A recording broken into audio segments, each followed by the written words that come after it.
voilà donc la matière de notre émission de ce soir.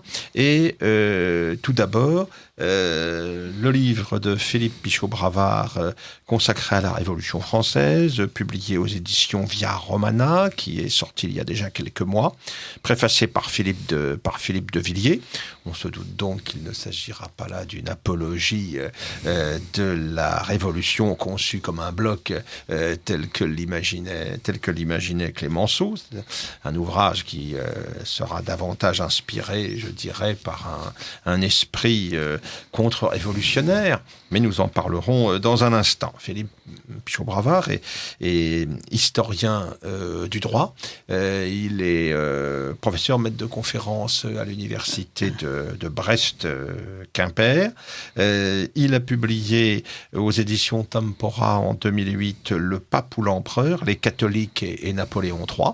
C'est une question tout à fait intéressante, au moment où Napoléon III a besoin du soutien politique des catholiques à l'intérieur, mais en même temps c'est en contradiction avec la politique qu'il entend mener en faveur de l'unité italienne. Tout cela, on le sait, se terminera mal, se terminera à Mentana, puis ensuite en 1870, quand la France, de fait, abandonnera Pie IX avec la réalisation finale, avec la prise de Rome, de l'unité italienne.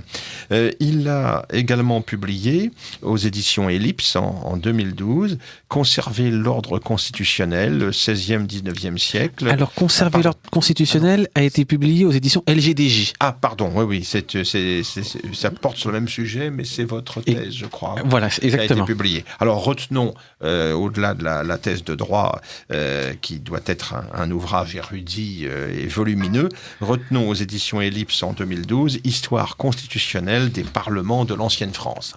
Un sujet tout à fait intéressant, puisque ces parlements sont souvent très, très méconnus, alors que leur rôle a été considérable.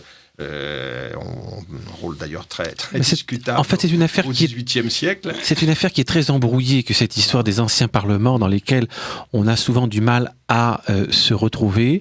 Les parlements, qui est une cour de justice, rendant la justice au nom du roi, avait aussi pour mission de conserver la mémoire des lois du roi, donc ils enregistraient les lois du roi lorsque elles leur étaient portées, et en procédant à cet enregistrement, eh bien, les parlements avaient pour mission de vérifier que ces lois du roi respectaient bien les lois fondamentales du royaume, les principes de la droite raison et de la justice, et ils exerçaient à cet égard un rôle de conseil de nature constitutionnelle auprès du monarque. Et la difficulté est venue de ce qu'au XVIIIe siècle, gagné par des idées nouvelles, après 1750, sous l'influence de Montesquieu, de Boulainvilliers notamment, les parlements se sont mis à tenir un discours qui était le contraire de celui qu'ils tenaient depuis 4 siècles. Et entrant dans un rôle d'opposition systématique à l'égard de la politique du roi, ils ont, entre 1751 et 1771, bloqué toutes les réformes que voulait entreprendre Louis XV, notamment sur le plan fiscal, ce qui a conduit Louis XV à cette grande réforme du chancelier Maupoux que Louis XVI a malheureusement ruiné dès le début de son règne. Alors, un point, cependant, là, vous évoquez l'influence des idées nouvelles, j'entends les idées des Lumières sur les parlements, mais est-ce qu'il ne faut pas mettre aussi en avant le rôle qu'ont joué les réseaux jansénistes au sein de ces parlements, ce qu'avait montré Catherine Maire dans son très bel ouvrage entre Dieu et la nation, je crois, il y a quelques années. Bien sûr. Des jansénistes qui avaient des comptes à régler avec la monarchie depuis la bulle Unigenitus. Il y a dans l'attitude des parlements vers 1751-52 beaucoup d'éléments qui rentrent en ligne de compte. Il y a un mal-être conjoncturel, dû notamment à l'effondrement du cours des charges. Un conseiller au Parlement de Paris qui avait acheté sa charge 100 000 livres en 1715 et qui voulait la revendre en 1751 ne pouvait espérer en tirer que 30 ou 35 000, c'est-à-dire le tiers. Évidemment, ça n'aide pas. Il y a aussi le sentiment que l'institution n'est plus ce qu'elle était au XVIe siècle. Ça rentre en ligne de compte. Il y a aussi le jeu des évocations qui fait que le roi a trouvé le moyen, en s'appuyant sur ses intendants, en s'appuyant sur cette politique d'évocation, de surmonter le fait que les parlements, lorsqu'ils n'étaient pas convaincus par une loi du roi, dans les procès, ne l'appliquaient pas, l'appliquaient peu, l'interprétaient à leur guise, et désormais, au XVIIe ou XVIIIe siècle, avec une centralisation plus importante, le roi, bien informé, a la possibilité, quand le risque se présente, d'évoquer une affaire devant son conseil, et à partir de là, les parlements ne peuvent plus user de cette force d'inertie qui leur permettait d'avoir en définitive gain de cause. Bien. Alors, tout cela rentre en ligne de compte. Il y a évidemment la question du jansénisme, qui rentre en ligne de compte. Ce n'est pas un hasard si la fronde parlementaire commence au printemps 1751 à propos de l'affaire des billets de confession. Donc on est au cœur des affaires religieuses, et à propos de l'affaire très embrouillée de l'hôpital général, au sein de laquelle les magistrats du Parlement de Paris et l'archevêque de Paris se disputent l'administration de cet hôpital général. Voilà. Alors, est-ce qu'à propos de ces parlements, et puis ensuite nous viendrons au principal sujet de notre soirée avec vous, est-ce qu'à propos de ces parlements, on ne peut pas évoquer aussi ce qu'a été le rôle du régent Philippe d'Orléans en 1715, quand il leur a rendu de fait des pouvoirs que Louis XIV leur avait quelque peu confisqués? Alors effectivement, Louis XIV, dans une déclaration de février 1673, avait encadré de manière stricte et probablement excessive le droit de remontrance des parlements, en prévoyant que les parlements ne pourraient adresser leur remontrance désormais qu'après avoir procédé à l'enregistrement des lettres du roi et non plus avant. Ce qui privait ce droit de remontrance d'une bonne part de sa force. Bien. Et en 1715, à la mort de Louis XIV, il y a eu une sorte de marchandage tacite entre le régent ou le futur régent, le duc d'Orléans, et les parlements. Louis XIV avait pris des dispositions pour l'organisation de la régence par un testament secret dont personne n'était censé connaître le contenu. En fait, le régent, par des indiscrétions, savait ce qu'il y avait dedans et savait que les dispositions encadraient de manière stricte ses prérogatives de régent. Ce qui d'ailleurs était contraire aux lois fondamentales du royaume. Et le testament de Louis XIII avait déjà été annulé 72 ans plus tôt pour les mêmes raisons. Et là, le régent, au moment, le 2 septembre 1715, lors du lit de justice qui devait déclarer la régence, a avant même l'ouverture du testament, annoncé aux parlementaires qu'il exercerait cette régence en prenant soin de prendre toujours les conseils des magistrats du Parlement. Et les magistrats ont annulé le testament une fois qu'il a été ouvert, comme contraire aux lois fondamentales, et 13 jours plus tard, le 15 septembre 1715, au cours d'un second lit de justice, les parlements ont vu leur droit de remontrance rétabli dans toute sa force, mais rétabli au cours d'un lit de justice, c'est-à-dire une assemblée particulièrement solennelle qui ne manquait pas de conférer à ce droit de remontrance une dimension constitutionnelle. Une légitimité très forte. Oui. Alors, laissons les parlements, mais nos auditeurs voient qu'il y a là un sujet majeur pour l'histoire du XVIIIe siècle, et je les renvoie donc à l'histoire constitutionnelle des parlements de l'ancienne France, publié aux éditions Ellipse en 2012, un ouvrage donc de Philippe Pichot-Bravard, à qui nous devons également, donc plus récemment, il y a quelques mois, une révolution française préfacée par Philippe de Villiers aux éditions Via Romana, l'excellente maison d'édition Via Romana, à qui nous devons beaucoup de publications tout à fait précieuses. Alors, la Révolution française, il y en a eu un certain nombre de révolutions françaises vues par les historiens, de Michelet à Pierre Gaxot, de Lefebvre à Soboul, de Mathiez à Furet. Alors, pourquoi une nouvelle histoire de la Révolution française en ce début du XXIe siècle? Alors pourquoi tout simplement parce que enseignant la Révolution française à mes étudiants de l'ICES et précédemment de l'Institut catholique de Rennes, je ne trouvais dans aucun livre une histoire complète qui corresponde à la lecture que j'ai pu faire des sources et notamment des archives parlementaires. Et notamment, j'avais pu constater que les travaux passionnants et très importants publiés au cours de ces dernières décennies par des universitaires de très haut parage n'avaient pas donné lieu à une relecture globale de la Révolution française. Bon, ces travaux, citons-les, ce sont les travaux de Jean de Vigry sur l'éducation, sur la religion, je pense notamment à son Christianisme et Révolution, les travaux qu'il a consacrés également aux idées politiques de Louis XVI, ce sont les travaux de Rénal Sécher sur le génocide vendéen, ce sont les travaux de Xavier Martin sur l'anthropologie des Lumières, ce sont les travaux de Frédéric Rouvillois sur le cartésianisme, sa thèse sur l'utopie cartésienne, source des totalitarismes contemporains. Ce sont les travaux aussi de Mona Ozouf sur la régénération de l'homme, et puis plus anciennement les travaux d'Augustin Cochin sur les sociétés de pensée et qui demeurent un siècle après. Augustin Cochin est mort au cours de la bataille de la Somme, il y a presque un siècle. Eh bien, presque un siècle après, les travaux de ce grand chartiste demeurent sous-exploités et n'ont pas entraîné une relecture du fonctionnement du Club des Jacobins, de l'importance de ces sociétés dans le déroulement des événements révolutionnaires, et ce, dès l'élection des députés aux États généraux.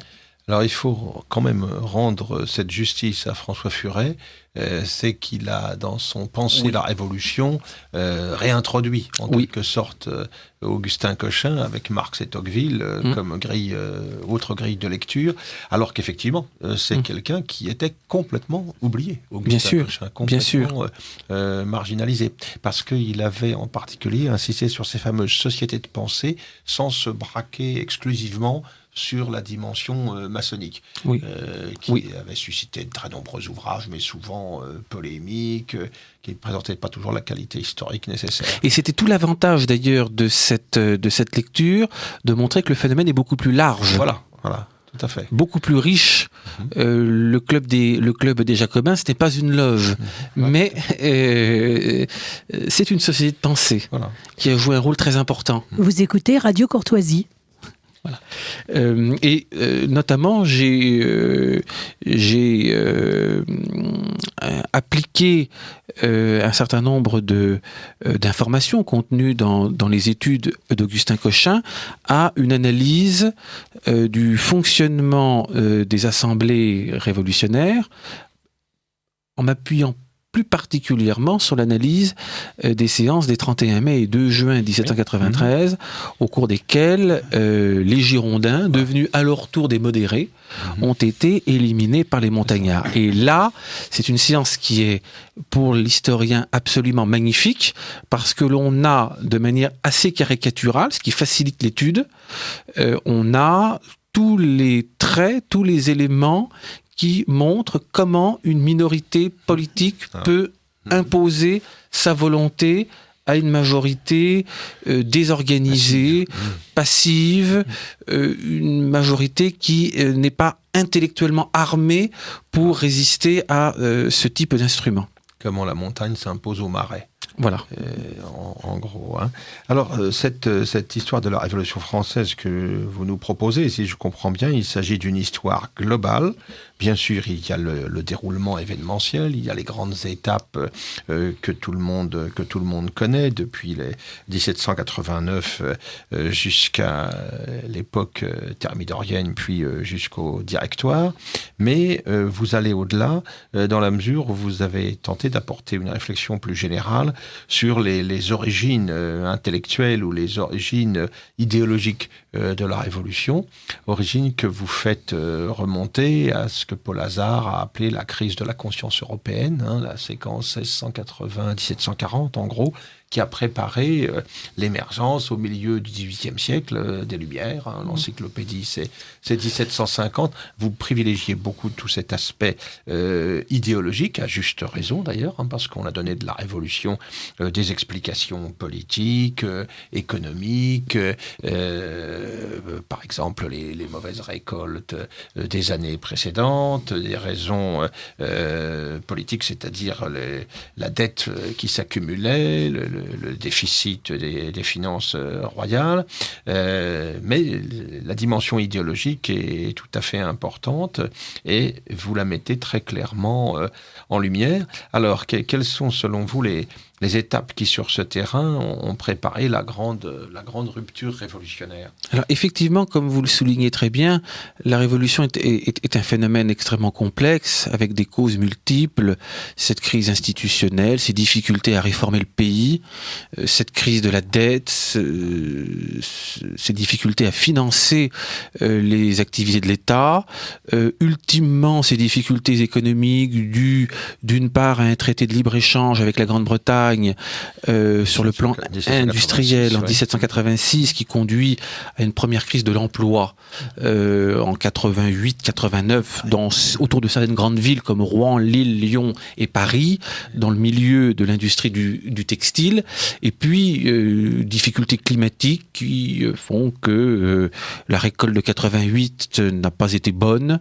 L'hiver 88-89 a été un hiver très dur avec des difficultés d'approvisionnement et qui ont entraîné, ajouté à cela la spéculation, une montée du prix des denrées alimentaires. Bon, tout cela rentre en ligne de compte, il y a une crise sociale, il y a une crise... Bon. Mais le cœur de la Révolution, ce qui distingue la Révolution des frondes qui l'ont précédée, c'est d'avoir été une révolution idéologique, c'est-à-dire d'avoir voulu faire table rase du passé pour fonder un monde complètement nouveau, bâti à partir d'idées abstraites. Alors ces idées, on les voit prendre de l'importance à partir du deuxième quart du XVIIe siècle. Entre 1625 et 1650, on assiste à 4 ruptures. La première, celle de Grotius, nouvelle conception du droit, une conception subjectiviste du droit naturel, en rupture avec la tradition romaine du droit et du droit naturel. La deuxième rupture, c'est la rupture cartésienne, nouvelle conception de la connaissance, avec le primat accordé aux sciences mathématiques, avec une nouvelle relation au temps. Descartes a inventé le progrès. Et puis, avec du fait de l'influence de la méthode cartésienne sur les élites, c'est Jean de Vigry qui a montré qu'entre 1700 et 1715, dans tous les collèges de jésuites, on a abandonné l'enseignement de la méthode de saint Thomas d'Aquin pour adopter l'enseignement de la méthode de Descartes. Ce qui fait que les élites du XVIIIe siècle ont un cerveau qui ne fonctionne plus de la même manière que leurs parents et grands-parents. Et ces élites deviennent par conséquent réceptives à un certain nombre de conceptions nouvelles, et d'autre part, elles ne comprennent plus certains aspects importants du monde dans lesquels elles vivent. Et il y a 2 aspects qu'elles ne comprennent plus. Elles ne comprennent plus la diversité statutaire, cette diversité de coutumes, de libertés, de traditions, qui fait que le droit n'est pas le même en Bretagne, en Anjou, en Normandie, dans le Poitou, dans les marches du Poitou et de la Bretagne, de l'Anjou et de la Bretagne, etc. Bon, on ironise désormais sur ce pays où l'on change de droit en changeant de chevaux au relais de poste. Bien. Et puis le deuxième aspect qui n'est plus compris, c'est la dimension sacrée de la royauté. Dès les années 1720, dès la régence de Philippe d'Orléans, on sent une critique pointe, notamment autour de l'abbé de Saint-Pierre, une critique qui voudrait qu'on ne fasse pas sacrer le petit Louis XV. Et puis de nouveau, au moment du sacre de Louis XVI, Louis XVI devra vaincre l'opposition de ses ministres pour aller à Reims et se faire sacrer selon la tradition. Ça, c'est la deuxième rupture. La troisième rupture touche à la conception de l'homme.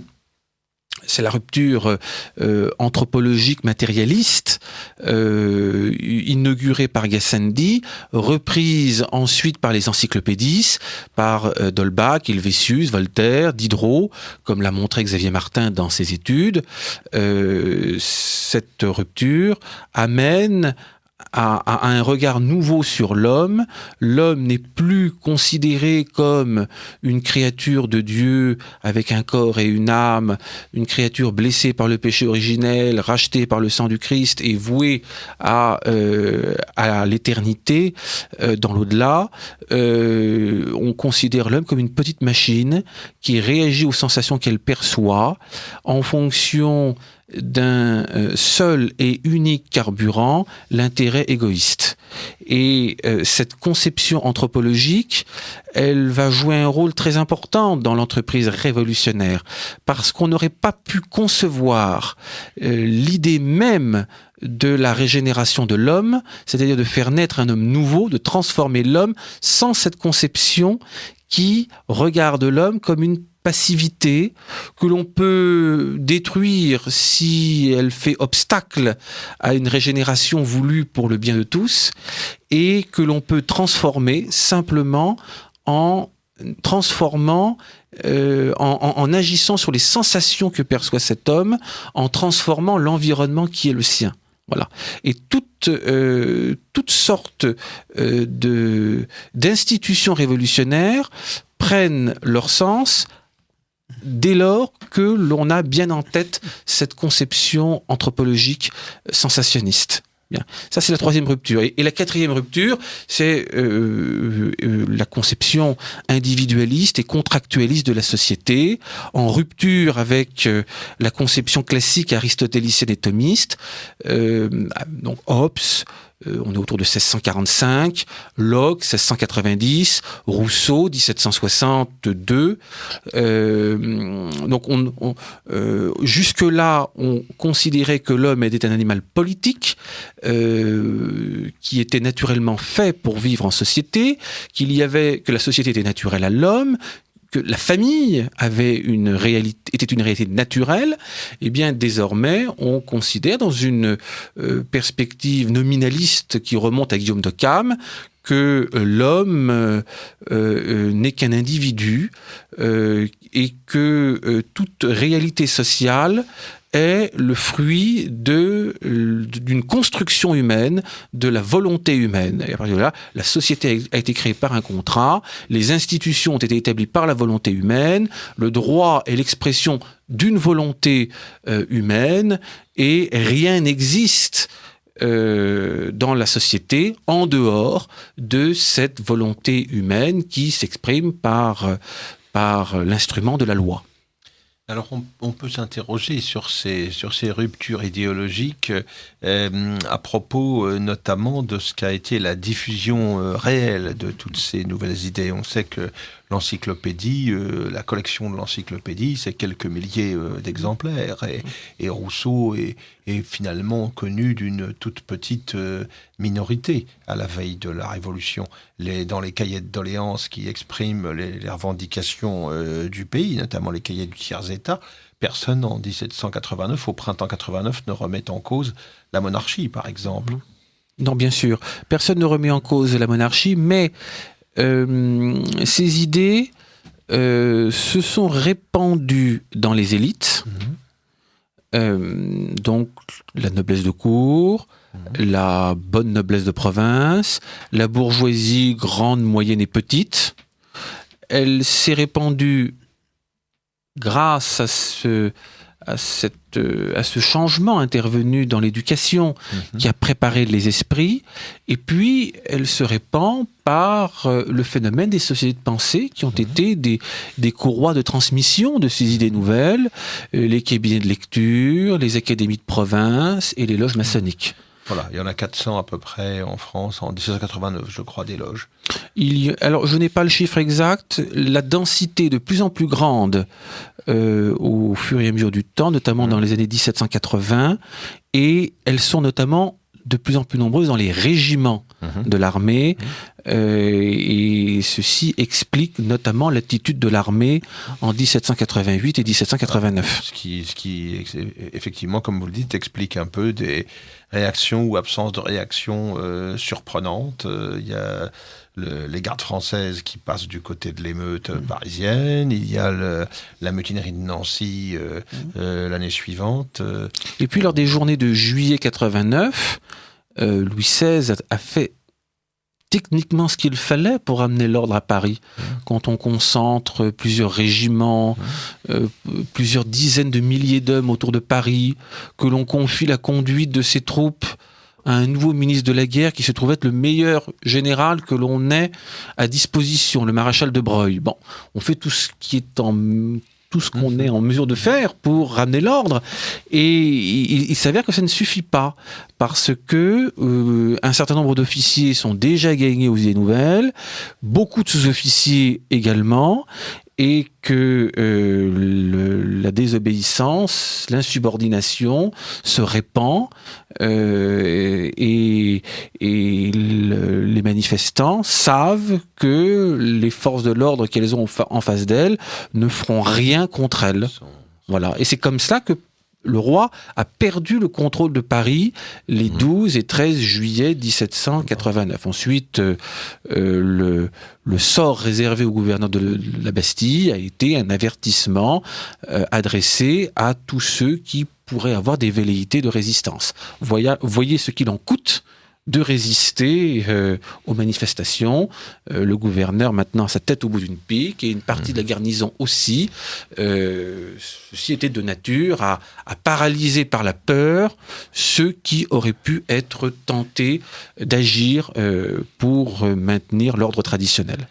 Alors, que peut-on penser également, parce qu'on a évoqué des raisons économiques, idéologiques, politiques, il faut peut-être faire intervenir aussi le coefficient personnel des acteurs. Or, la personnalité de Louis XVI là, a été mise en cause, notamment vous évoquiez Jean de Vigry dans une biographie magnifique. Il a montré les limites du souverain qui était en place en 1789. Alors, il est incontestable que Louis XVI n'est pas l'homme de la situation. Il a beaucoup de qualités personnelles, et même des qualités d'administrateur et d'homme de gouvernement. Même s'il n'avait pas la vocation d'homme de gouvernement, il avait des qualités. C'est un homme très savant, qui parle plusieurs langues, qui s'intéresse beaucoup aux sciences, à la géographie, à la marine. Et au cours de son règne, il a pris bien des dispositions qui étaient de bonnes dispositions pour le pays. Si Louis XVI avait pu régner dans des temps paisibles, on aurait conservé un excellent souvenir de lui. Mais il n'est pas fait du tout pour des épisodes de crise. D'abord, il a toujours le souci de bien faire. Il a tellement le souci de bien faire qu'il en devient indécis. Il est paralysé par ce souci de bien faire. Alors, il a besoin d'analyser longuement les situations. Alors, pour beaucoup de choses, c'est une qualité. Il pèse et il soupèse les décisions qu'il prend, il étudie longuement les dossiers. Quand il a à mener la politique étrangère du royaume, eh bien c'est une excellente chose aussi parce que la politique étrangère à l'époque vit au rythme des messagers et non pas au rythme de CNN et de l'information continue. Donc il a le temps de donner sa réponse. En revanche, quand on a l'émeute sous ses fenêtres et qu'il faut prendre une décision dans le quart d'heure, il n'est pas l'homme de la situation. Il l'est d'autant moins que il manque d'imagination politique. Louis XVI a eu, il faut le reconnaître, et c'est ce qui atténue pour une large part sa responsabilité, il a eu une marge de manœuvre extrêmement étroite à partir de 88 et 89. Napoléon Bonaparte lui-même le reconnaît dans le mémorial de Sainte-Hélène. On l'a interrogé sur le point de savoir si Louis XVI aurait pu éviter les choses. Et Bonaparte, qui a un sens politique, qui a de l'imagination politique, qui est un grand stratège, par-delà tous les défauts que je lui reconnais, il faut bien lui reconnaître ces qualités-là. Eh bien, Bonaparte, qui est un grand stratège, qui a du sens politique, dit Louis XVI avait très peu de possibilités d'agir. Il en avait deux au tout début de la Révolution, mais cela aurait exigé une sorte de grand acte machiavélien par lequel il aurait sacrifié à la foule certaines personnalités de son entourage, ce qui était inconcevable. Et Bonaparte de préciser que cela n'aurait pas été empêcher la Révolution, mais simplement en prendre la tête. Et la deuxième possibilité, dit-il, c'était au moment du 10 août.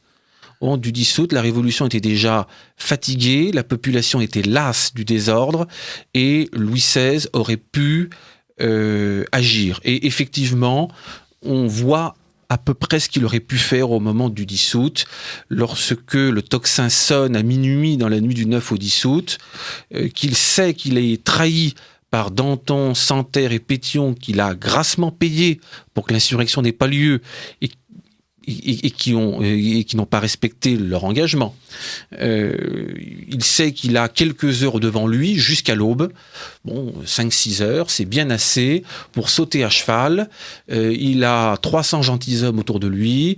Il a 900 gardes suisses. On saute à cheval, on file des Tuileries qui sont indéfendables, et il pouvait partir à Rouen, où tout était prêt pour l'accueillir. Ses conseillers, Malouet, Bertrand de Molleville, Laporte avaient tout préparé pour accueillir le roi à Rouen, ville considérée comme sûre. Et là, une fois arrivé à Rouen, il n'avait plus qu'à adresser un appel au pays qui, je pense, aurait été entendu. Vous écoutez Radio Courtoisie et en ce moment nous entendons Philippe Pichot-Bravard qui nous parle de cette période de la Révolution française à propos de son livre édité chez Via Romana, La Révolution française. Mais alors, Louis XVI, est-ce qu'il n'y a pas aussi le refus ou la réticence aux solutions de force chez lui ? Alors, il est incontestable que les solutions de force ne sont pas dans son tempérament et qu'elles ne correspondent pas à l'idée qu'il se fait de la royauté. Et l'idée qu'il se fait de la royauté, à cet égard, est assez proche de l'idée traditionnelle de la royauté, d'un roi père de ses sujets. Alors un roi père de ses sujets peut évidemment punir quelques-uns de ses sujets, mais tout cela doit être très très mesuré. Il est certain que ce n'est pas dans son tempérament. Maintenant, indépendamment du fait que ce n'est pas dans son tempérament, il est incontestable que si ça avait été dans son tempérament, il n'aurait pas pu le faire parce que il y avait très peu de forces sur lesquelles il pouvait s'appuyer. L'armée n'obéissait plus. L'armée l'a trahi en juillet 1789. Il pouvait compter sur une partie de la maison militaire, mais sans être assuré qu'il n'y ait pas au sein de la maison militaire des personnalités acquises à la Révolution qui l'auraient trahi. Donc sa marge de manœuvre était effectivement extrêmement étroite. Il n'en demeure pas moins que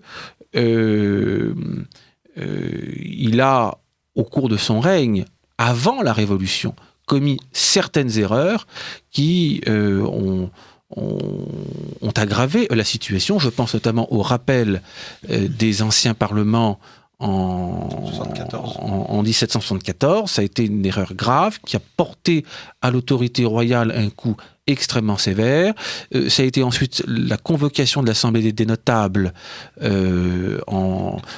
fin 86, qui se réunit 6 mois après. Le seul fait d'ailleurs qu'il y ait 6 mois entre les deux était en soi une erreur. Ensuite, convoquer une Assemblée de notables pour demander des sacrifices financiers, pour demander d'entériner des sacrifices financiers à ceux-là même qui devront les faire, ça n'était pas une bonne chose. Il aurait mieux valu qu'il joue la province contre Paris et qu'il se lance dans une sorte de grande tour de France dont le succès de son voyage en Normandie aurait pu être un bon prélude, et qu'il aille voir les États provinciaux les uns après les autres, ou du moins ceux des principales provinces. Et à mon avis, là, il aurait eu probablement une institution d'un maniement moins difficile qu'une assemblée de notables et ensuite qu'une assemblée d'États généraux. Et est-ce que tout cela, ce n'est pas aussi le résultat d'une éducation avec son précepteur, le duc de la Vauguyon, inspiré des idées de Fénelon, qui sont tout à fait dans l'air du temps du XVIIIe siècle? Oui, ça c'est incontestable. La formation de Louis XVI n'a pas facilité les choses. D'abord, Louis XVI... le duc de Berry, à sa naissance, n'était pas destiné à régner. Il est devenu l'héritier du trône en second à la mort de son frère aîné, le duc de Bourgogne, en 1761. Il avait déjà 7 ans. Bien. Succéder ainsi à un frère dont il était très proche, évidemment, n'a pas été une chose facile. Bien. Ensuite, il y a eu la formation qui lui a été transmise par le duc de la Vauguyon, par Jacob-Nicolas Moreau, qui présente des aspects traditionnels, mais qui, au milieu de ces aspects traditionnels, Jacob-Nicolas Moreau a été choisi par le dauphin Louis parce qu'il est un adversaire des philosophes, des Lumières. Bon. Mais par-delà ces aspects traditionnels, il y a l'influence de Fénelon, il y a l'influence de D'Aguesseau, il y a l'influence d'auteurs qui ont contribué à enraciner dans l'esprit du futur roi des idées qui ne sont pas des idées traditionnelles. Et notamment, il y a 3 aspects qu'il faut relever. D'abord, le roi de Fénelon, le roi que décrit Fénelon dans l'examen de conscience sur les devoirs de la royauté, est un roi qui a beaucoup de qualités, paternel, juste, exemplaire, etc. Mais c'est un roi qui ne se soucie pas de commander, et auquel on n'apprend pas à commander, auquel on apprend d'abord à avoir conscience des limites de son pouvoir. Parce que la royauté est une charge lourde à supporter, lourde et pénible. On est très loin. Fénelon, à certains égards, prend, vis-à-vis des petits-fils de Louis XIV, le contre-modèle du grand-père. Louis XIV avait parlé de ce métier délicieux de roi, et Fénelon explique que c'est une charge très lourde et il vaut mieux ne pas l'avoir sur ses épaules. Et le résultat, c'est que Louis XVI n'a pas appris à commander, et non seulement il n'a pas appris à commander, mais il est profondément persuadé que la royauté est une charge lourde et qu'être roi est un malheur. Il le dit dès le début de son règne. Lorsque les courtisans le surprennent dans l'après-midi du 10 mai 74 à Versailles, à genoux dans les bras de la nouvelle reine, ils l'entendent dire « Mon Dieu, ayez pitié de nous car nous rayons trop jeunes ». Bon, on peut mettre ça sur le coup de l'émotion, le grand-père qui vient de mourir, bon, mais un an après, lors du sacre, lorsqu'on lui pose la couronne sur la tête, qu'est-ce qu'on entend dire ? « Elle me gêne ». Ça commence pas très bien. Quand, un an encore après, en mai 76, son cher Malesherbes démissionne de son portefeuille de secrétaire d'État à la Maison du Roi, entre nous, ça dit d'ailleurs, c'était bien la première fois qu'un ministre se permettait de démissionner. Habituellement, on attend d'être exilé, ou alors on meurt en charge, mais on ne démissionne pas comme ça, ça ne se faisait pas. Malesherbes démissionne, et Louis XVI lui envoie une lettre très aimable, en lui disant « vous au moins, vous pouvez partir ». Bon, non. Tout ça, évidemment, ne le plaçait pas dans de bonnes dispositions, et tout cela explique notamment le manque d'imagination politique. Il faut avoir du goût pour le pouvoir, pour avoir de l'imagination politique. Alors ça, c'est la première idée. La deuxième idée qui fait que Louis XVI n'a pas les mêmes conceptions que ses aïeux, et d'abord que son grand-père Louis XV, c'est qu'on lui a insinué l'idée selon laquelle le roi et la nation sont deux réalités différentes. Louis XVI n'a pas l'idée du corps mystique de la monarchie. Louis XV, lors de la séance de la flagellation, avait rappelé le principe.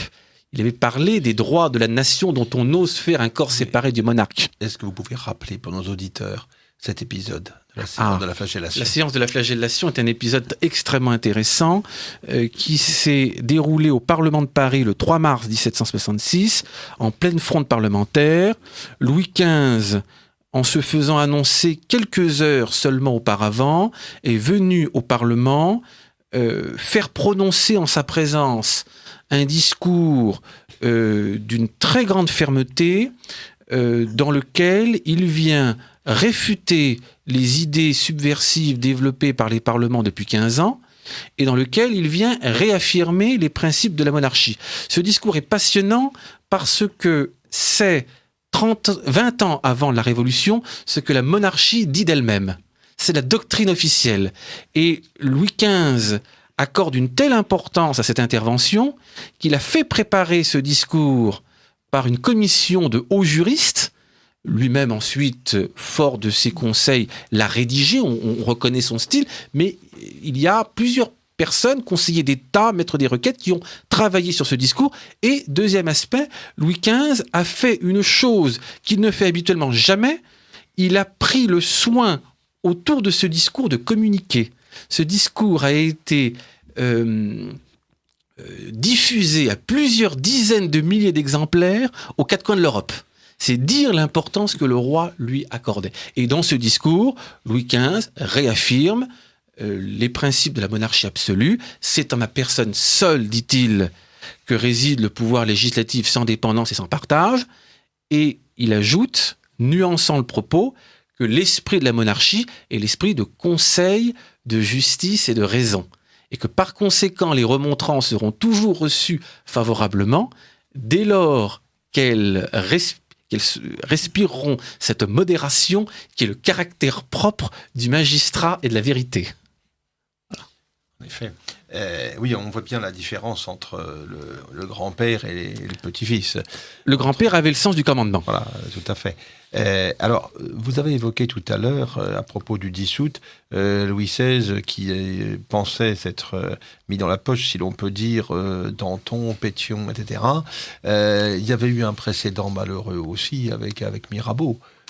C'est les calculs ou les manœuvres du roi n'ont pas été des réussites une fois entamé le processus révolutionnaire en 1789. C'est vrai, mais je distinguerai les deux affaires parce que Mirabeau n'a pas trahi son engagement. Il a été assez maladroit pour mourir trop tôt. Voilà. On ne sait d'ailleurs pas très bien dans quelles conditions il est mort. Il est mort très rapidement, de manière très, très, très surprenante. Bien. Mirabeau occupait dans l'échiquier politique en 89-90 une place de tout premier ordre, puisqu'il était au carrefour de tous les réseaux. Il appartenait au réseau orléaniste, il était membre de la franc-maçonnerie, il était du côté gauche de l'Assemblée, mais tout en étant très proche du centre. Il faisait partie de ce centre-gauche qui votait avec la droite quand la propriété et l'ordre public étaient en cause. Et comme c'est un ambitieux qui ne rêve que d'une seule chose, c'est de devenir ministre, il fait des offres de services qui finissent par être agréées. Et donc, il va se retrouver à la tête, de manière discrète, des députés qui sont favorables au roi, de sorte à organiser une résistance face à la destruction du cadre institutionnel de la monarchie. Et l'action de Mirabeau commençait à porter quelques fruits au printemps 91. On le constate par le fait qu'un certain nombre de députés de gauche commençaient à réaliser qu'ils avaient été très imprudents en désarmant complètement l'autorité royale, que tout cela était peut-être la cause du désordre que connaissait la France depuis 2 ans, dont elle n'arrivait pas à sortir, et qu'il serait peut-être bon de réarmer le roi. Et l'on assiste à cette tentative à partir de mai-juin 91, tentative qui va souffrir d'une part de la mort de Mirabeau et d'autre part de l'affaire de Varennes. Oui, à ce propos, justement, on revient au problème du goût ou de la capacité à utiliser la force dans ces circonstances.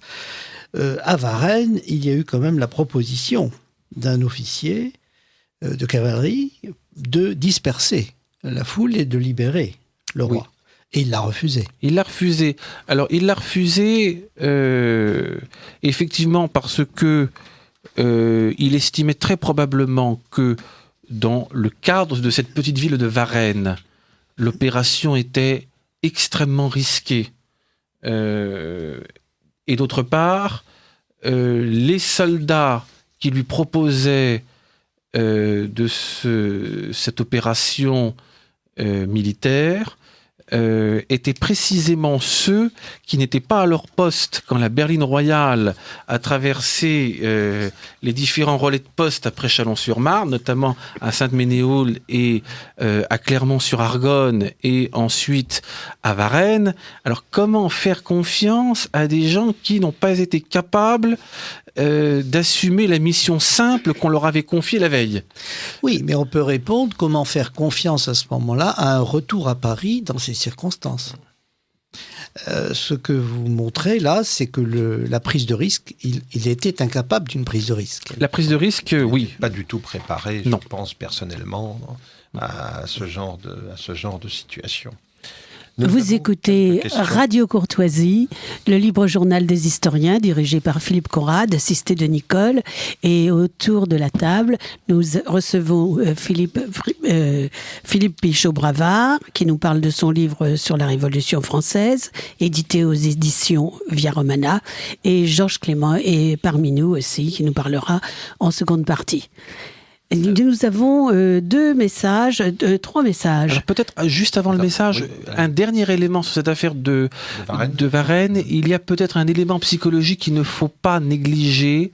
Mettez-vous à la place de ce roi qui se retrouve à Varennes, au fin fond de la province française, et qui entend un procureur, finalement un adjoint au maire, lui dire « vous n'irez pas plus loin ». Et ensuite, un personnage qui n'a même pas de rôle officiel, Drouet, qui arrive de Sainte-Ménéhould, qui lui dit « on vous arrête ». Au nom de la nation, vous ne devez pas aller plus loin. Il y a eu là pour Louis XVI une sorte de choc psychologique, il ne s'attendait pas à ça. Et d'ailleurs, quand on lui annonce le décret de l'Assemblée décidant qu'il était arrêté, demandant qu'on arrête le roi, il a eu ce mot, il n'y a donc plus de roi en France. Voilà. Et ce choc psychologique a probablement aggravé certaines faiblesses de caractère et explique que dans cette affaire, il ait été incapable de réagir. Oui, c'est ce que lui reproche d'ailleurs un jeune officier du nom de Bonaparte. Ah oui, mais c'est pas cette occasion. C'est à l'occasion au moment du 10 août. Oui, quand il a coiffé le bonnet phrygien et levé le vin rouge. Ah, c'est en juin alors. C'est en juin 92. Alors c'est pas la fameuse réaction. Le 20 juin. Le 20 juin. Voilà. Alors les messages. Eh bien. C'est un auditeur qui nous dit « Je ne crois pas que les philosophes, quels qu'ils soient capables de changer la société. Le passage de saint Thomas à Descartes, à mon humble avis, ne fait que refléter un changement profond et confus.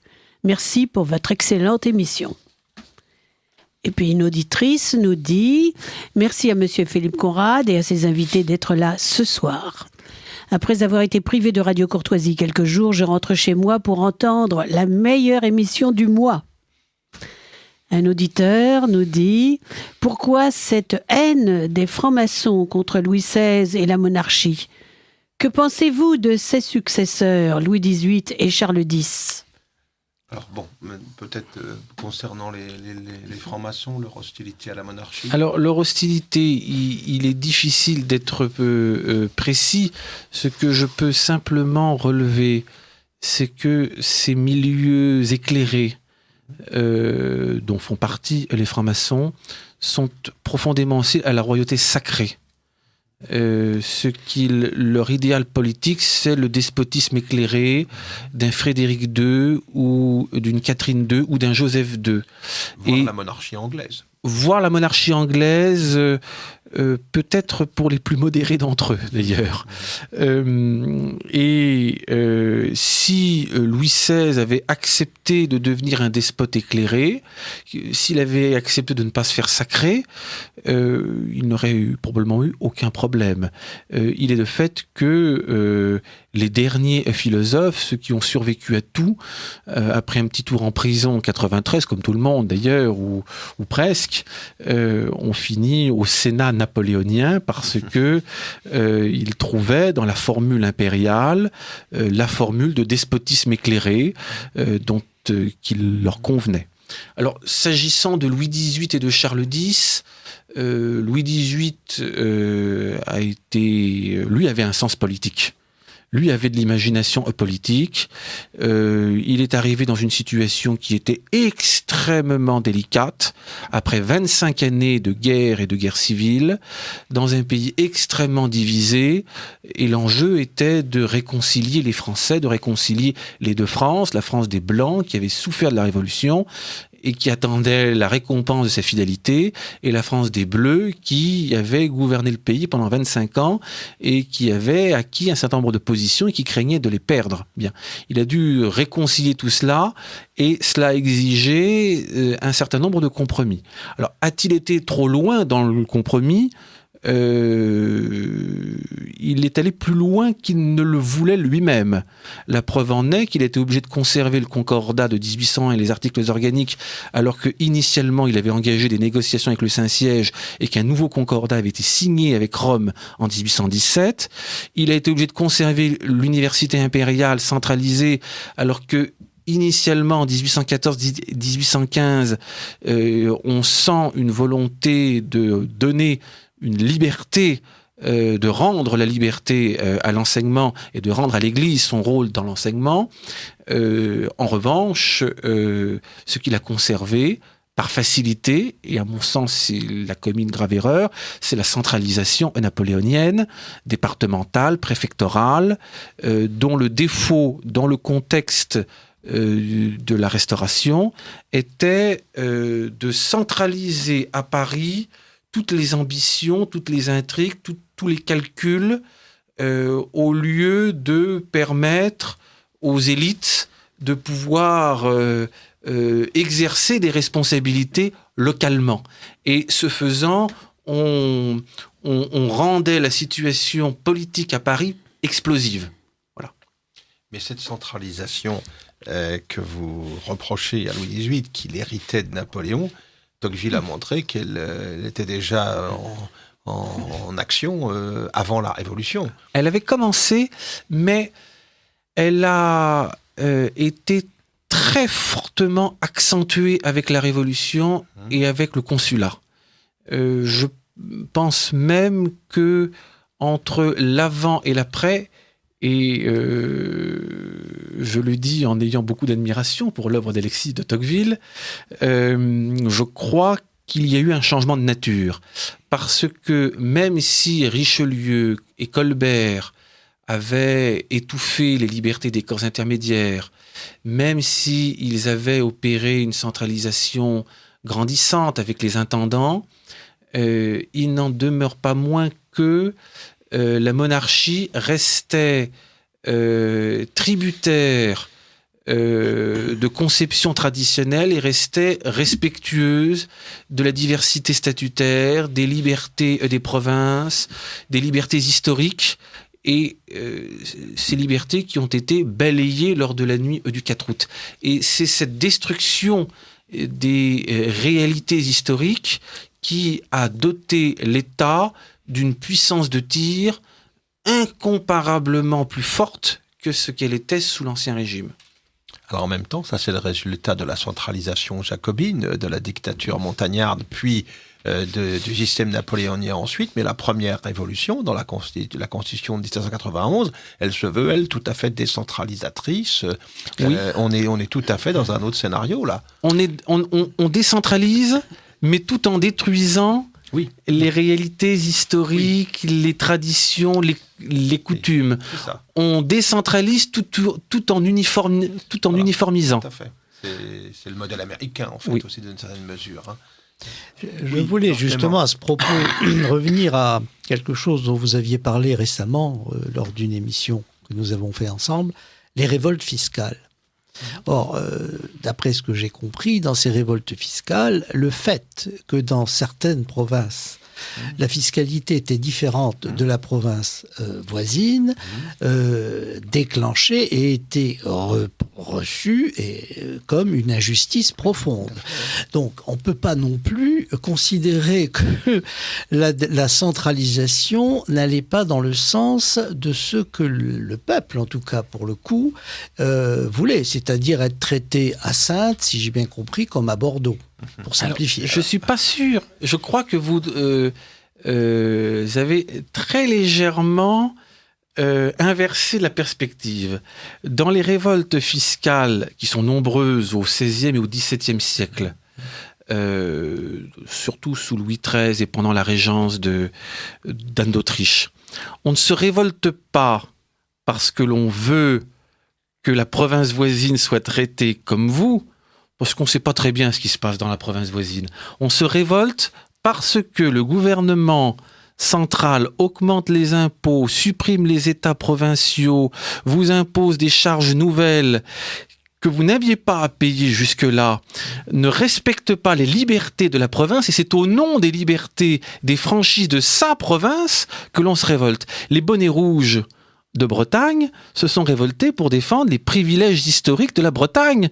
D'ailleurs, ils ne se seraient certainement pas révoltés pour que la Bretagne soit soumise aux mêmes règles que le reste du royaume, parce que ça n'aurait pas été avantageux du tout pour la Bretagne. La Bretagne était probablement l'une des provinces, si ce n'est la province la plus privilégiée du royaume sur le plan fiscal. Et c'était l'une de celles qui avait l'échine le moins souple en la matière, parce qu'elle était soucieuse précisément de défendre ses libertés historiques. Et notamment le contrat d'union qui prévoyait qu'aucune charge nouvelle ne devait être imposée aux Bretons sans l'accord des États provinciaux.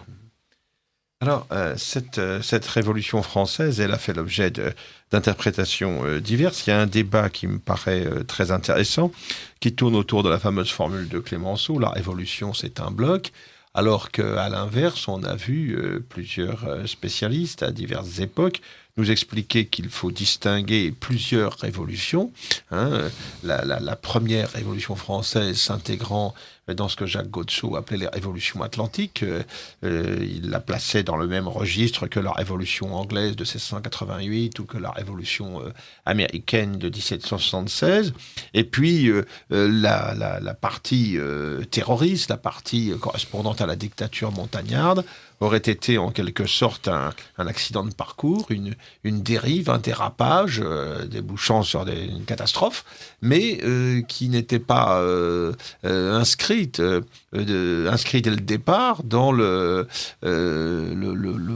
processus révolutionnaire. Est-ce que vous partagez ce point de vue ? Alors non, je ne le partage pas. Bien sûr, Barnave n'est pas Saint-Just, c'est incontestable. Et la constituante n'est pas la Convention. Il n'en demeure pas moins que, par-delà ce qui différencie 89 de 93, il y a un certain nombre de points communs qui ne sont pas négligeables.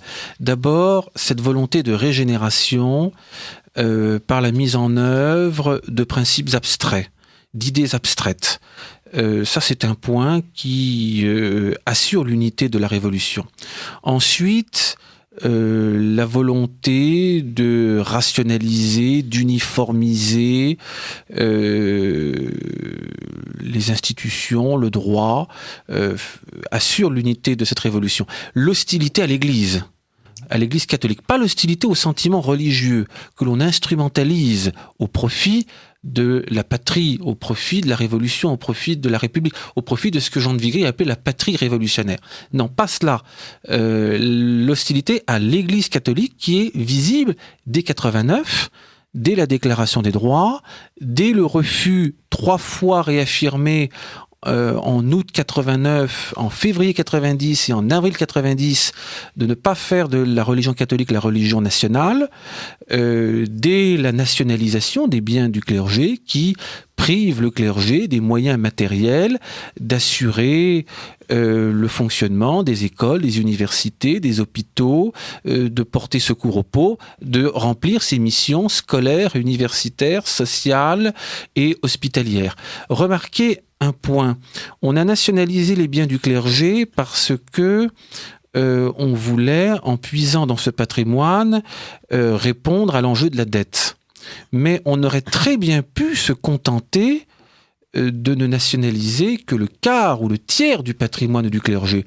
Ça représentait à peu près 1 milliard si on s'appuie si on part sur le tiers.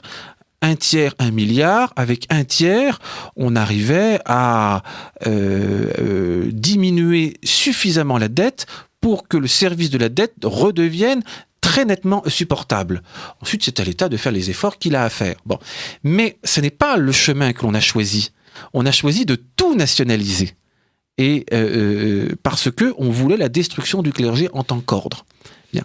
Ça c'est le premier aspect de la réponse. Le deuxième aspect, qui dit dérapage, exige de trouver le moment d'une césure entre les deux révolutions. La bonne révolution libérale et la mauvaise révolution radicale, montagnarde, terroriste. Bien. L'ennui, c'est qu'il est difficile de trouver cette césure. François Furet la place au cours de l'hiver 91-92, au moment où la guerre va se déclarer, au moment où on commence à prendre des décrets contre les prêtres. Bon, oui, mais il n'en demeure pas moins que à l'hiver 91-92, la constitution civile du clergé existe depuis déjà 1 an. Il y a déjà des persécutions qui ont commencé localement. À l'automne 91, le sang des victimes d'octobre à Versailles et celui des victimes de juillet à Paris 89 est sec depuis bien longtemps. En 91-92, le comité des recherches de l'Assemblée constituante a fonctionné pendant 2 ans déjà et a fait planer un certain climat. Qu'est-ce que ce comité des recherches il a été créé, c'est une commission parlementaire créée au sein de l'Assemblée constituante après les événements du 14 juillet pour enquêter sur les délits d'opinion. Le comité des recherches, c'est la police de la pensée. Ils reçoivent les dénonciations contre tous ceux qui pensent mal, qui parlent mal, qui écrivent mal, et ils mènent des enquêtes contre tous ceux qui sont suspectés de ne pas approuver les changements en cours. Tout cela annonce quand même ce que sera le comité de sûreté générale. Évidemment, ce comité de recherche ne procède pas à des arrestations, mais on a tout de même un climat extrêmement pesant qui commence à se dessiner. Et puis, je le répète, les premiers massacres datent du 14 juillet 1789 et les contemporains, je pense notamment à Malouet, je pense à Napoléon Bonaparte, ont écrit l'un comme l'autre que la terreur, à leur sens, avait commencé. Alors Malouet dit le 14 juillet, avec la tête du gouverneur de la Bastille. Bonaparte dit le 4 août, mais on sent bien qu'en disant le 4 août 89, il vise le même événement que Malouet. Il vise cette situation de désordre qui commence les 12, 13, 14 juillet et qui se prolonge, qui s'étend en province, de désordre qui ne s'arrêtera plus avant Brumaire, au cours duquel des manifestations ont lieu un peu partout, dans les villes et dans les campagnes, des réquisitions ont lieu, des particuliers voient leur maison pillée, et certains sont assassinés ou affreusement massacrés. Il est certain que quand on imagine ce qu'a été la mort du gouverneur de la Bastille, la mort des officiers de la garnison de la Bastille, la mort du prévôt des marchands Flessel quelques instants plus tard, qui ont été dépecés par la foule, la mort de l'intendant d'Île-de-France 8 jours plus tard, Berthier de Sauvigny, l'équivalent du préfet d'Île-de-France, la mort de son beau-père Foulon de Douai, un vieil homme de 74 ans qui était ministre du roi une semaine avant. Et quand on sait que des personnalités comme le baron de Breteuil, le maréchal de Broglie, ou le duc et la duchesse de Polignac, ou le comte d'Artois lui-même, frère du roi, étaient inscrits sur des listes de proscription dès le 14 juillet, annonçant les promettant à la mort, et que c'est pour cette raison que Louis XVI leur a demandé de quitter la France.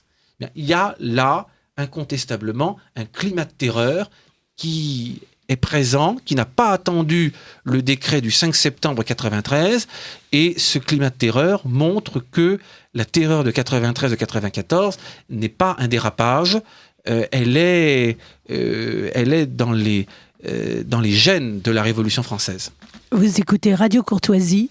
Nous entendons en ce moment Philippe Pichot-Bravard qui nous parle de la Révolution française. Alors finalement, la Révolution est un bloc, quand même. D'une certaine manière, Clémenceau avait raison. C'est ce que dit Clémenceau. Et alors, Clémenceau, à cet égard, a prononcé 2 discours. Le premier, qui est très connu, en 91, dans lequel il dit « La Révolution est un bloc. Nous l'acceptons en entier, nous ne pouvons rien en distraire, j'assume tout, nous sommes restés les mêmes et nous continuerons le combat tant que la victoire ne sera pas complète. » Donc la réunion n'est pas terminée. Et 3 ans plus tard, il prononce un autre discours que l'on a porté à ma connaissance il y a 3 jours. Un discours dont le texte figure dans le numéro de Chercheurs et Curieux de juillet-août de l'année dernière, enfin de cette année 2014, qui sera l'année dernière dans 48 heures maintenant. Et dans ce discours, Clémenceau assume les massacres de septembre et l'extermination vendéenne comme faisant partie du bloc révolutionnaire dont on ne peut rien distraire. Pour Clémenceau, c'est pas quand même complètement surprenant. Oui. Je rappelle quand même qu'en 1871, c'est lui qui a envoyé à la mort le général Lecomte. Oui. Qu'il a croisé, au moment de l'enlèvement des canons, et qu'il a croisé, le général Lecomte lui demandant s'il y avait danger, enfin qui lui a dit mais non mon général, tout va bien, vous pouvez y aller. Donc Clémenceau est quand même un révolutionnaire, enfin au sens terreur du terme. Sanglant du terme. Oui. Alors, nous avons quelques questions.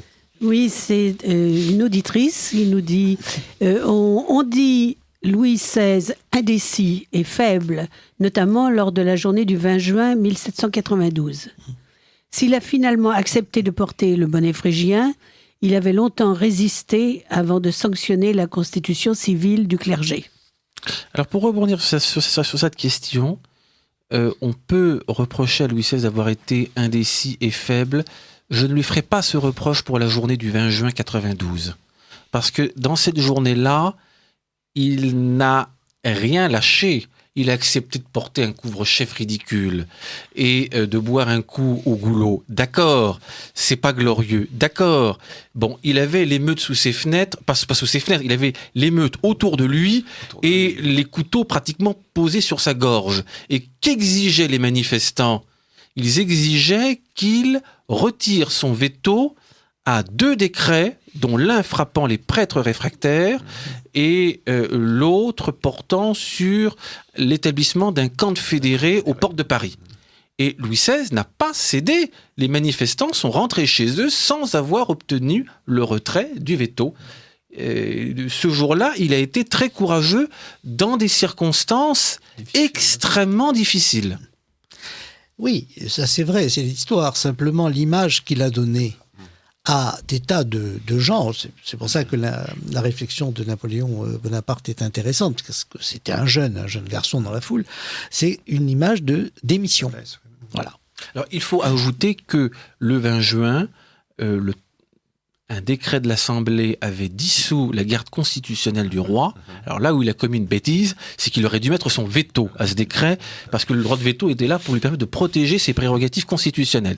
Et il ne l'a pas fait. Et de fait, puisqu'il n'y avait plus de garde constitutionnelle, le palais des Tuileries était sans protection.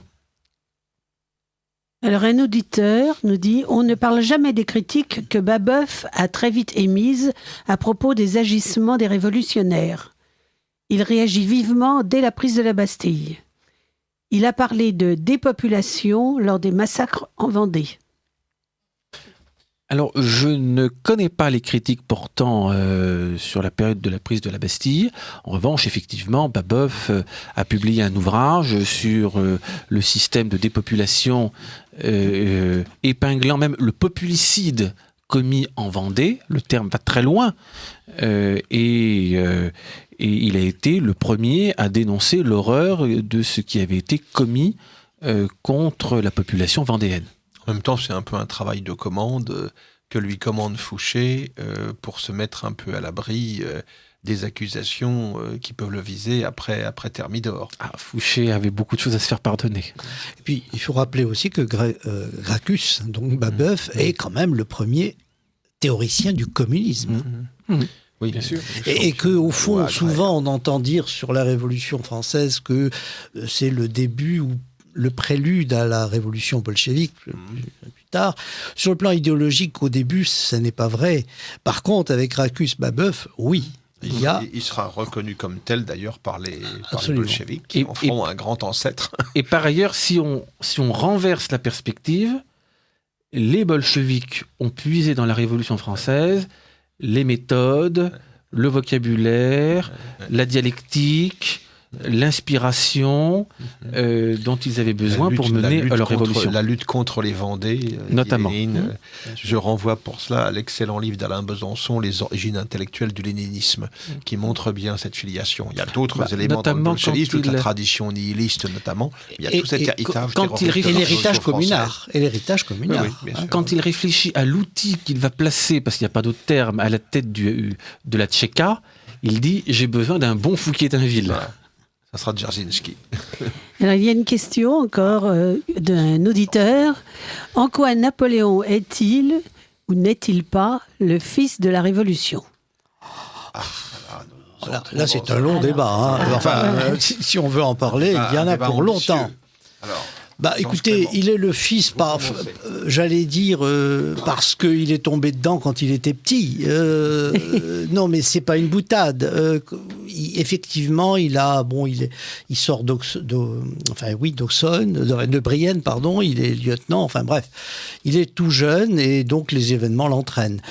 Il est vrai qu'il avait eu aussi familialement un peu maille à partir avec l'administration royale dans sa jeunesse, enfin juste avant la Révolution, puisqu'il était celui qui s'occupait des affaires familiales, que les affaires familiales corses n'allaient pas très bien et qu'il a eu beaucoup de difficultés à obtenir un certain nombre d'aides malgré diverses lettres auprès alors je dis pas que c'était une revanche, mais enfin c'était pas obligatoirement quelque chose qui faisait un lien fort avec la monarchie. Mais par ailleurs, ce qu'il a détesté dans la Révolution, et je parle au moment où il en était le spectateur, c'est le désordre. Ça, c'est évident. Il a détesté le désordre à plusieurs reprises. Il l'a subi. Quand le 10 août, on l'arrête, enfin une foule de banlieusards, enfin non, de faubourg, voilà. L'arrête place des Victoires. Il lui fait crier vive la nation. Bon, manifestement, il en parle longtemps et il ne l'a pas bien pris. Donc ça, d'ailleurs, je pense qu'il a été forgé. Enfin, son son amour de l'ordre, indépendamment du fait que c'était dans sa nature probablement, je crois que la Révolution française a joué un rôle considérable pour lui faire se méfier du désordre dans les rues. Bon, alors voilà, à partir de là, effectivement, en tant qu'officier, dans sa carrière militaire, il est lié à la Révolution française. Il est nommé capitaine à Toulon. Bon, puis je ne veux pas rentrer dans les affaires familiales. Il a été proche d'Augustin Robespierre. Oui, du frère de Maximilien Robespierre, absolument. Ça lui a valu d'ailleurs des semaines un peu difficiles après Thermidor. Il a été emprisonné au Fort d'Antibes. Il a été emprisonné au Fort d'Antibes. Donc, il a été nommé en Vendée. Et il a refusé, puisqu'il a envoyé ses chevaux pour donner le change, et il a refusé d'y aller. Donc, il s'est trouvé dans la Révolution, quand on regarde bien en fait les actes, indépendamment de ce qu'il peut dire après, il était dedans, il était officier, il n'a pas supporté le désordre et la terreur, politiquement parlant, s'entend, mais il y a participé. Et puis, bien sûr, il a participé à Vendémiaire. Personne ne peut dire le contraire. Donc, il était un homme qui agissait pour la Révolution. Tout probablement en tirant la conclusion qu'il fallait que ça se termine et qu'il ne fallait plus considérer la destruction des institutions françaises, alors au sens... il est allé jusqu'à la monarchie, c'est pas tout à fait pour rien, parce que la Révolution telle qu'elle l'a vécue ne menait à rien. Voilà. Alors, on retrouve exactement ce que vous venez de dire dans la politique du consulat. C'est-à-dire, il déclare là que la Révolution est finie, ce qui veut dire pour lui, le désordre est terminé. On va rétablir la stabilité, la paix publique et l'ordre. Bien. La formule napoléonienne consiste à conserver les acquis de la Révolution. Alors, d'abord, le transfert de propriété des biens nationaux. Ensuite, les principes qui ont nourri cette Révolution, mais en les mêlant avec les débris de l'Ancien Régime. Le deuxième consul, c'est Cambacérès, ancien conventionnel régicide. Ça, c'est pour la Révolution. Le troisième consul, c'est Lebrun, l'ancien secrétaire de Maupoux, l'un des acteurs de la réforme Maupoux de 1771, et une partie des réformes menées par Napoléon Bonaparte en 1800, avec la fondation du Conseil d'État, avec ensuite la section du contentieux du Conseil d'État, etc., reprennent en fait des idées qui étaient dans les cartons à l'époque de Louis XV et de Maupoux. Et donc, il a voulu, de l'Ancien Régime, reprendre l'efficacité de la monarchie administrative, mais d'une monarchie administrative transformée par le fait qu'il n'y a plus d'obstacle qui vient tempérer son jeu. Il n'y a plus cette diversité, ces libertés locales qui viennent. Il n'y a plus que la hiérarchie militaire qui, du ministre, descend au préfet, puis au sous-préfet, puis au maire, et qui fait que les ordres descendent et l'information remonte. Voilà. Oui, c'est la vérité, je veux dire. Mais sur le plan de la pratique... de son idée de gouvernement, il y a des lettres qui montrent que, au niveau des libertés locales, je reviens à ce que vous venez d'évoquer, en fait, tout le problème, c'est qu'il y a la structure et après il y a la pratique. Je me souviens de lettres au préfet de Nice, par exemple, qui avait sanctionné des fêtards lors du carnaval, et où il les remet au pas en disant qu'il faut laisser le peuple vivre et s'amuser lors de ces événements. Donc, lui, son idée n'était pas probablement d'empêcher les traditions locales ou plutôt de faire que les traditions locales soient brimées. Mais après, il y a entre l'idée du souverain ou du chef d'État et la pratique des fonctionnaires locaux, évidemment, il y a une marge, et on sait bien que cette marge, hélas, la dérive est inévitable. Nous le savons aujourd'hui, d'ailleurs, entre parenthèses, parce que la dérive de l'État français aujourd'hui est quelque chose d'extraordinaire. Alors on peut ajouter peut-être un élément auquel Xavier Martin a consacré son mythologie du Code de Napoléon, à savoir que l'essentiel de l'œuvre napoléonienne, il l'a reconnu lui-même, c'est son œuvre juridique, c'est le Code civil, et le Code civil, c'est le mélange de traditions juridiques romaines et d'Ancien Régime, et de l'anthropologie des Lumières. Et en intégrant cette anthropologie des Lumières dans ce monument juridique, Napoléon Bonaparte a en quelque sorte enraciné l'héritage de la Révolution avant de l'exporter manu militari en imposant le Code civil partout où ses armées dominaient en Europe.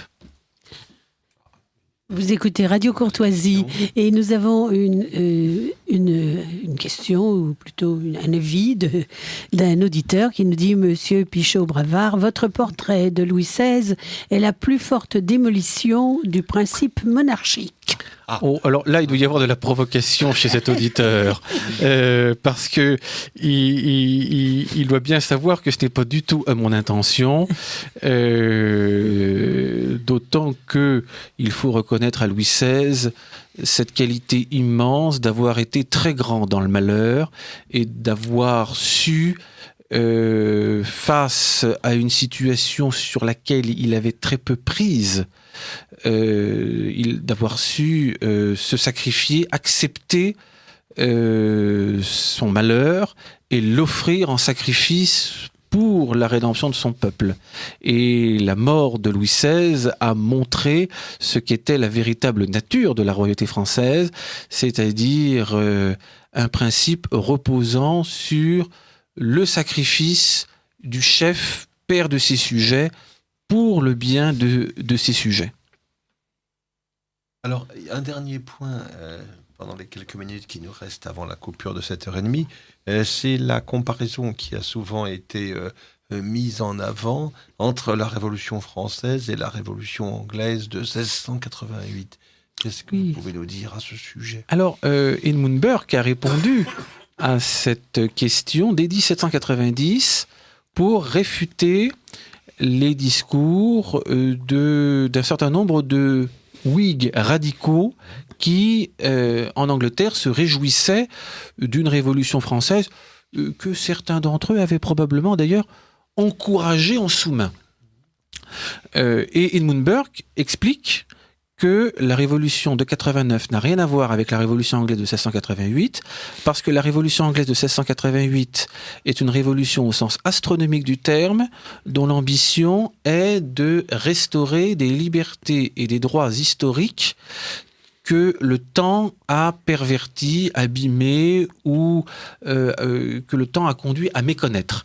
Alors que la révolution de 1789 en France est une révolution qui prétend faire table rase de tout pour construire un monde complètement nouveau à partir d'idées abstraites. Voilà. Et il montre bien la tension qui existe, et c'est l'un des aspects les plus intéressants de la Révolution, entre la proclamation de droits et de libertés abstraites et le respect concret des libertés concrètes.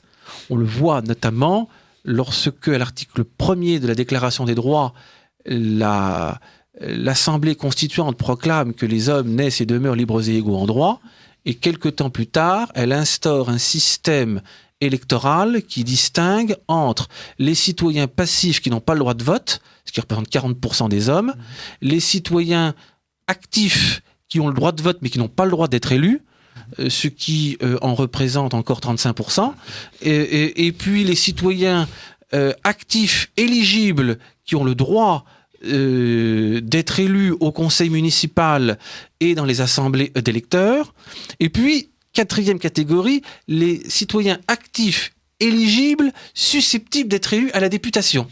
Donc les hommes ne sont pas demeurés égaux en droit bien longtemps. C'est un exemple. Alors, et en plus, on ne parle même pas des femmes. Mais on n'en parle nulle part en Europe non plus. Il faut rester aussi dans des contextes mentalité générale, pour les femmes, je parle. Alors ça c'est cet exemple sur la citoyenneté. On pourrait également donner l'exemple de la propriété. L'article 17 proclame que la propriété est inviolable et sacrée, et puis 2 mois plus tard, on nationalise les biens du premier propriétaire de l'État. Certes, mais là, dans l'état d'esprit des révolutionnaires, l'Église est propriétaire, mais ils ne la conçoivent pas comme ça. C'est vrai. Mais alors ensuite, comme les émigrés ont connu le même sort, les condamnés à mort, les insurgés, finalement, jamais la propriété n'a été aussi peu respectée qu'à partir du moment où elle a été inviolable et sacrée. Alors nous arrivons à la fin de la première partie de cette émission pour la coupure de 7h30.